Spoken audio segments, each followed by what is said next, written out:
harassment of the caretakers, one of whom told President Smith, "We have the worstest young men and the mostest of them I ever see." One of the best windows on academic life from a student perspective at Randolph-Macon and Boydton is derived from a diary that Samuel Lander, Jr., a member of the class of 1852, kept during the academic year 1850-51 when he was a junior. I am Samuel Lander, Jr. I am 17 years old and a member of the junior class in the Franklin Literary Society at Randolph-Macon College near Boydton in Mecklenburg County, Virginia. I am rooming in number 60 on the 4th floor of the West Wing. My roommate is W.J. Green, a freshman from Wake County, North Carolina. The date is November 7, 1850, and on this date I began a daily diary. January 16. I rose this morning an hour before day and studied Latin grammar till the first bell and French grammar till prayers. After prayers by Professor Stewart, I stayed in Speed's room till breakfast, after which I came immediately into my room and wrote part of a letter to Pa. At 11, I went up to the laboratory and Professor Stewart gave us a lesson in chemistry to get tomorrow morning. After dinner, I finished my letter and went to Boydton, taking with me my pants, which were injured by the rats, in order to have them mended. Incidentally, dinner, as used in his diary, meant the midday meal. While there, I picked out a piece of goods at Duggar and Gary's tailor shop to have a pair of pants made. I came back to college in time for prayers, and after supper I read 50 lines from Virgil, looked over my chemistry lesson, and went to bed. A later entry in his diary says that he paid Duggar and Gary's $5.50 for his new pair of pants. Brother Blackwell and several students came to college this evening. I gave Mallory $5 as directed by Pa to pay for 2 copies of the Randolph-Macon magazine, and I also spent 12.5 cents for a tin cup. The weather is very pleasant and clear. My health is good as usual. The highlight of the college academic year was graduation, which was always held over a 2-day period in the middle of June, usually on a Wednesday and a Thursday. This account of the graduation of 1842 is taken from Richard Irby's History of Randolph-Macon. Mr. Irby, longtime treasurer of the college and member of the Board of Trustees for decades afterwards, was a student at Randolph-Macon and graduated in Boydton during the 1840s. According to Mr. Irby, visitors began to fill up the boarding houses around the college and the hotels on Tuesday. The Board of Trustees assembled on Tuesday at an early hour in closed session. Friends of the graduates from Virginia and the Carolinas were largely in attendance on Wednesday for the opening exercises in the chapel at 11 a.m. A band had been playing for hours previous on the campus and continued in the gallery of the chapel. The chaplain gave the invocation. The president introduced the alumni orator who addressed the alumni society and the audience. The annual oration before the literary societies was given by a famous evangelist of the time who was a renowned orator. He was the main show. The chapel was packed and the crowd outside was as large as inside. In the afternoon, the representatives of the Washington and Franklin literary societies delivered orations in the chapel. At night, the societies held their annual meetings at which the presidents-elect presided and made addresses along with the debates following, in which the honorary members were also expected to take part. The society medals and honors were delivered to graduate members. These meetings were held in the society's halls and not open to the public. At night, the parlors of private houses and the hotels were radiant with the wealth of beauty gathered from Virginia and North Carolina.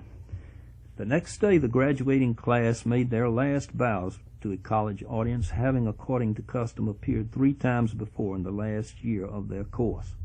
The Latin salutatory came first, delivered by the second honor man.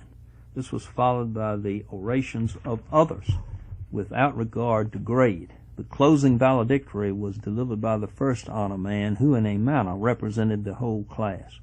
Then each graduate received their diploma, delivered by the president, who in Latin said, "Accepe hoc diploma," as he handed the diploma.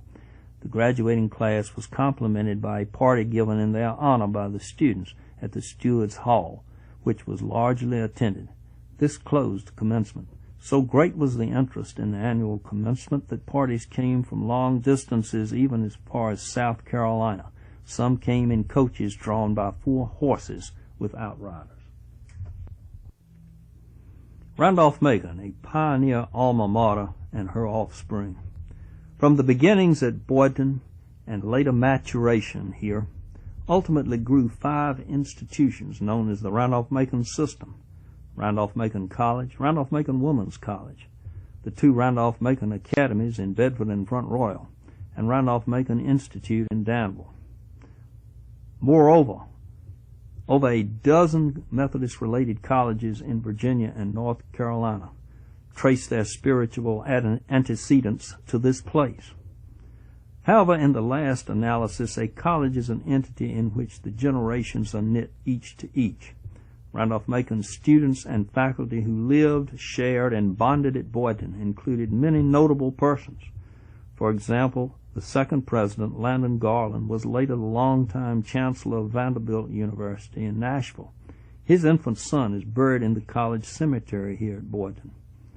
Another notable graduate was John Granberry, valedictorian of the class of 1848, well known as the fighting chaplain of the Confederacy, and later a prominent Methodist bishop. Samuel Lander, whom we have already met, valedictorian of the class of 1852, was the founder of Lander College in Greenwood, South Carolina. Another prominent educator was Richard Watson Jones, class of 1857, and the founding president of Mississippi College for Women in Columbus, Mississippi. And 2 roommates, David Clopton and Robert Lanier of Georgia.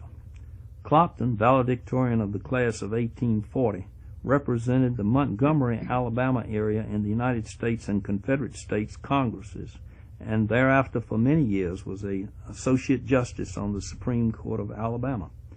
Robert Lanier of Macon, who along with Burwell Harrison married late as they met while at Randolph-Macon, was the father of Sidney Lanier, the famed poet laureate of the South.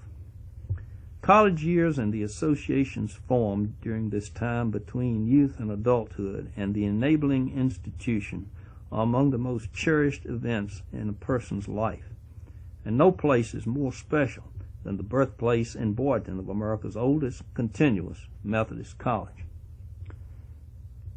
Several persons have asked, why are we trying to preserve the main building in Boydton, and what are the plans for doing so?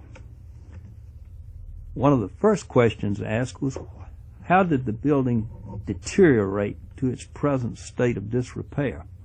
The answer is that the owner of the property for many years lived in a distant state, and he did not make the property available for acquisition until recently. As soon as it became known that this property might be able to be acquired, the Old Brunswick Circuit Foundation, the Methodist Heritage Preservation Organization in Southern Virginia, entered into negotiations with him which have resulted in the purchase of the property by the foundation in the spring of 2009. What are the plans for this property? Well, the first stage is to obtain the necessary funds needed to pay off the bridge loan which had to be acquired in order to exercise the option to purchase within the time period permitted. Then the following phase that is anticipated is stabilization of the existing brick walls to hold in place what remains of this remarkable structure. Structural engineers who have recently examined this property tell us that these walls appear to be solid and they can design a metal apparatus and framework that will hold them in place. Once these structures have been accomplished, then the plan is to clear the grounds of all of this underbrush and undergrowth and erect a protective barrier around the big walls, and then develop an interpretive tour which would be self-guided and facilitate the story of Randolph-Macon's heritage here, and also the heritage of the several African-American institutions that operated here beginning shortly after the college relocated to Ashland, and in addition lay out a nature and hiking trail on the more than 12 acres of land that came with the acquisition of the main building and the frame structure adjacent to it, which is associated with the African American institutions.